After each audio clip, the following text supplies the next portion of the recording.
Hello, everybody, and welcome. I am so glad you're here with me today. We're about to embark on a beautiful journey together, a journey into the very heart of gratitude and thankfulness. It's a space where we can pause, breathe, and really connect with the goodness that surrounds us, even when it's hard to see. Today, we're going to open our hearts and listen, truly listen, to the powerful stories of women and children from all walks of life.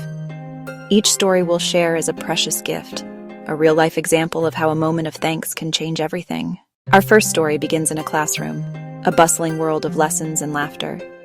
It's a place that holds so much potential for every child, but for the quiet ones, it can also be a place to feel invisible.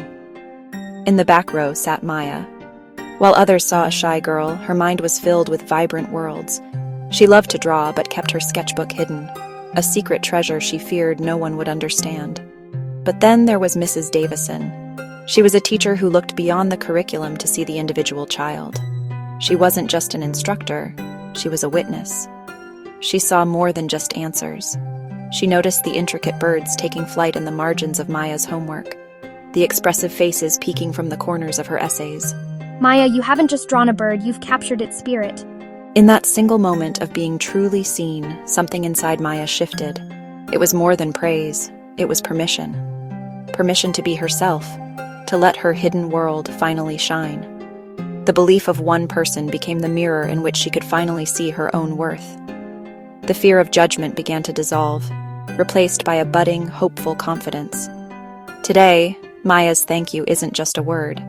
It's in every confident brushstroke on the canvas, in the vibrant colors she now shares openly with the world. Her art, once a hidden secret, now inspires others. She thanks Mrs. Davison for seeing her, for believing in her long before she learned to believe in herself. Now, let me take you into the life of Sarah, a devoted single mother of two beautiful children. Her love for them was the fuel that kept her going, even when exhaustion settled deep in her bones. Sarah worked two demanding jobs, a constant whirlwind of motion just to keep everything afloat. Life was a relentless balancing act. She often felt like she was walking a tightrope with no safety net. Then, one brutal winter, the tightrope snapped. A pipe burst, flooding their small living room and ruining what little they had. At the same time, her youngest child came down with pneumonia, requiring frightening hospital visits. Sarah felt completely alone, overwhelmed by a despair that seemed bottomless. But just as she hit her lowest point, the village appeared. It started not with a grand gesture, but with a simple, gentle knock on her door.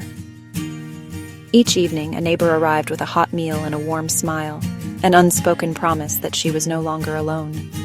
Another neighbor with tools repaired the plumbing and laid new flooring over a single weekend. Seeing her struggle, a mom set up a small online fundraiser. The community's response was immediate, covering costly medication and helping replace their ruined furniture.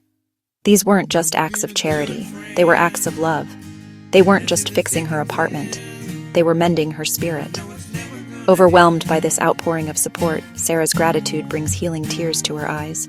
She finally felt seen, held, and deeply cared for. In a neighborhood vibrant with different cultures, lived an elder named Mrs. Chinella. She had tended a beautiful garden for decades, but after a fall she could no longer care for it, and the yard became overgrown.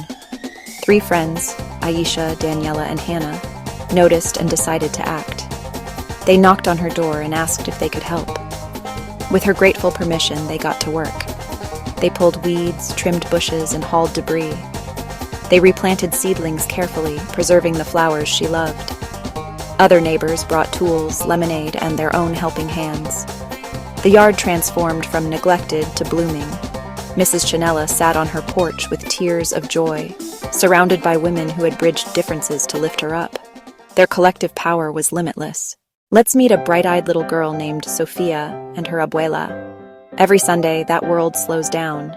Every Sunday is Abuela's day. It's a day steeped in the smells of cinnamon and simmering spices. As they knead dough together, Abuela weaves tales of their ancestors.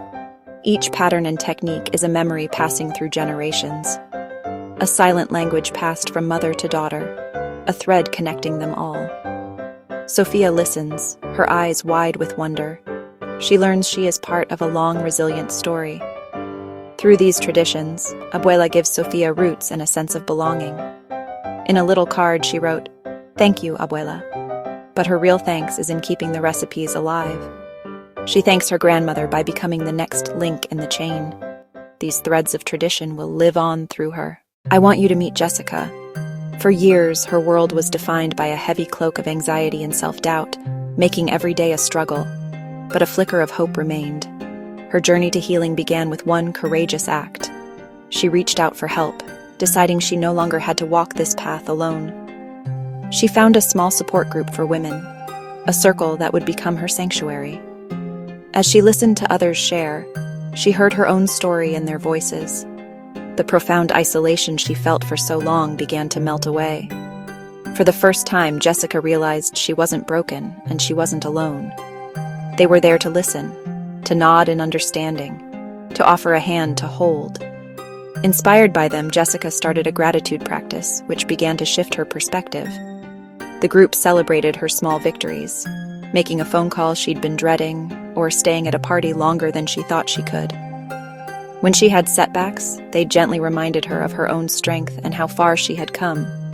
Today, Jessica is different. The anxiety hasn't vanished, but it no longer controls her. It's a quiet whisper, not a deafening roar. She moves through the world with more confidence and a deep sense of thankfulness for the women who walked beside her. The circle of strength that taught her gratitude is a powerful light in the darkness. Our next story takes us to an elementary school playground.